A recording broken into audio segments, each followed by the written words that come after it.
I was a weekend warrior for a long time. Just drinking mainly.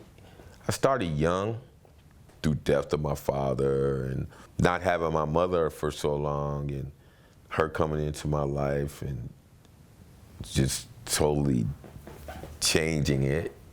You know, it was a different thing because I didn't meet her until I was 14. So, and I only lived with her for 4 years after that. It wasn't a nurturing type relationship. So I moved to Arizona and I was on my own, had my own place, and I thought the party thing. And then ASU was up the road. It's known as one of the top partying schools in the nation.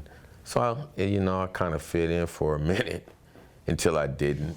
Got in, dabbled into, cocaine, and, I've indulged in others. I have one daughter. I fell off right before she was born, so me and her mom split. I went to prison a couple of times for the DUIs, and here in Arizona, they're very strict on those. So about 10 years ago, and my daughter happened to tell me, like, don't go, that I was drinking and I was acting belligerent. And I tried to tell her who's the parent, and evidently she probably was at the time. Loved her dad, but dad was sick. I was trying to save my job. I knew if I went to rehab that I would be okay. I learned a lot about myself. I learned that I had trauma in my life. I didn't like trauma. I didn't know what trauma was. I thought it was life.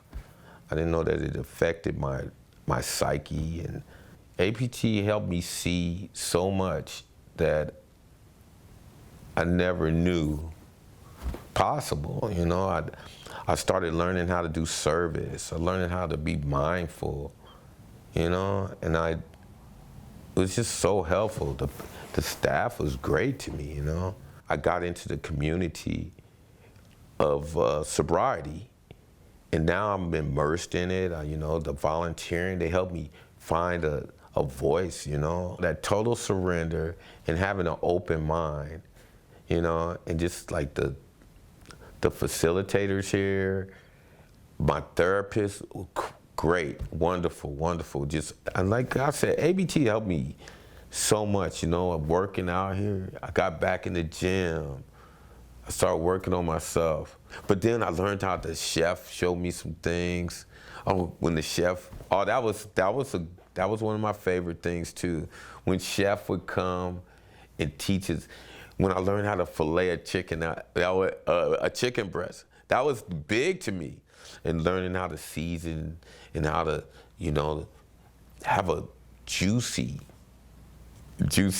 breast instead of a dry one. And I was like, I'm like, man, this is different. A lot of people, like, when they first come, it's like, and I'm so like in your face kind of guy.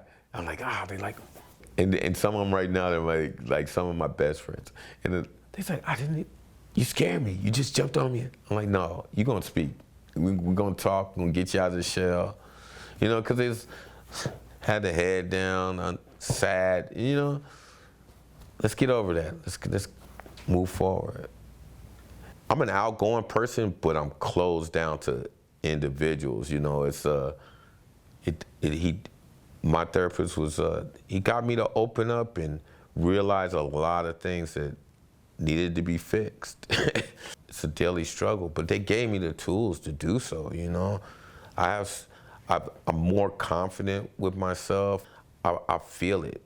My child looks at me with a different look of respect, and it's a feeling that I never want to give up again, So then, 30 days came up, and I think, no, I guess I could stay another, a couple weeks. So then it's 2 months. And then what happened to that 30 days there? I think I'm gonna stay another month, So I completed the whole program. I did actually almost 4 months here. My excuse prior, when I was in treatment, was I need to get back to my job. And, but I didn't actually. I was financially taken care of through my company. they were willing to let me stay the duration, every time, but it was my choice.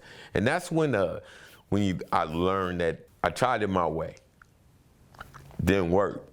So that's when the total surrender thing came in, and then I let it be. It was just something that just said, man, this has got to cease. It's got to stop.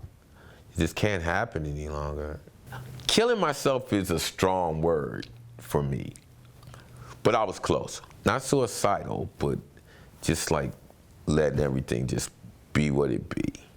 But with the knowledge and the tools that they gave me, I started opening and being more mindful of what I was doing and how I was reacting to things, instead of just keeping in contact with my fellowship, with my sponsor, just using the program. If I'm having a bad day, I could just sit there and have a conversation, and then it just makes it a whole lot better. And then having somebody else's input helps a lot, you know, especially somebody that's going through what I've been through. I actually did my first amends last weekend.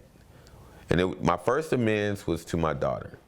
It was difficult for me at first, but it turned out to be one of the best experiences I had in a long time, you know, with her as far as a relationship. And then I have to ask her, what can I do to make it up for her? And she just, she told me, man, to do what I'm doing. I do a lot of service work now. I got a great sponsor. I live in a sober living environment. I'm about to move on to my own place. And it's hard to call my sponsor all the time because I work night shift, so it's kind of hard. But I get it in. I had to explain a lot, you know, like, man, I slept. My recovery comes first. So I have to realize that sometimes that's some of the tools I have to use to step back and say, well, I have to take care of this, even though I do have, I know I still have financial responsibility. That's what I used to use before too. It's like, oh, I got financial, I can't do this, I can't go to this meeting, or I can't. Now I miss meetings now. I really do miss, that was one of my big things. I love meetings. I love to hear people's stories. Even and try to find something, because they always tell us to look for the similarities, and I try to find them, even if it's not even close to what I do. I go to all the fellowships. I don't go just to AA. Actually, I prefer a lot of the other fellowships, such as NA. I go to Celebrate Recovery. I go to NAAA, CMA. Actually, my home group is CMA, but I'm an alcoholic. So once I worked on some of my spiritual things, the alcohol has nothing to do with it. I mean, like, my alcoholism, I don't crave alcohol, well, because with some help. With help from ABT, you know, they suggested some things, and I took their suggestions. It's working out for me. I just left here last month, Monday. It's Friday, yeah, so I left Monday here. Now that I learned how to set boundaries, my triggers they can't harm me like they used to. My triggers used to be some of my family members. My triggers used to be helping others. I don't want to say them not being appreciative, but taken advantage of. Now, knowing that I have boundaries, or I made boundaries, my life is wonderful. If I knew this 20 years ago, man, the limit. They see a difference in me in my job. I've been in my job for 7 years. I'm more than qualified to be further than where I am now. But I never took the initiative because I was in my addiction. Now I can move forward with my education. They paid 95% I can go to school. Did I take advantage? No. My life in addiction didn't allow me to do so. I have goals now. I mean, I always had goals, it's just following through with them. It's just taking the step to do so. yeah, I could say anything in the world, but did I make the necessary steps to do so? No. Since I've been working so much, I can't get those ducks in a row right away, but I've already made steps. I already have schools lined up to interview. Now, that's a good thing. Now I can interview. You know, now I have the mindset and enough insight now that I can listen to somebody and I can choose what's best for me. Like mindfulness, that's what really stuck in my head, mainly here. Just thinking things through, just thinking before I speak, not reacting. You know, that was a big thing I learned here. Like in this room. And I actually learned it in this room, actually. Yeah, I learned it. My friend Shane used to sit right here, and when he spoke, it was just, I couldn't stop listening to him. He was a good speaker, quiet, but when he spoke, and he spoke of mindfulness, I don't know, I'm not saying he did everything for me, but his input in my life was amazing. Yeah, I lost a few here. That hurts, but it's the nature of the beast. You know, you gotta keep on keeping on. And then you feel bad, like, well, could I have said something, or could I have been there, and then you can't kick yourself, because if you've done everything you can, it's like, maybe they weren't ready. Maybe it was their time. I don't know. It's just, when you get close to these guys and that these things are killing them now, it's just like, I have family members that I've gotten into treatment, but there's like programs that are immersed with ABT that if it wasn't for ABT, I wouldn't know about. So I get to help them that way. It's different when you can go to the church and feed the homeless. So that was our day. We could cook. We'd cook for the homeless and serve them, and sit down and just have conversations with them. Helping a family with a food box, even carrying their groceries, or just even thanking a veteran, thank you for your service. Little things like that mean so much. I cut hair too also. So they said, can you cut my hair? I cut a guy's hair today, actually this morning. And he says, thanks, Joe, I wish I could pay. I said, no, thank you for letting me be of service.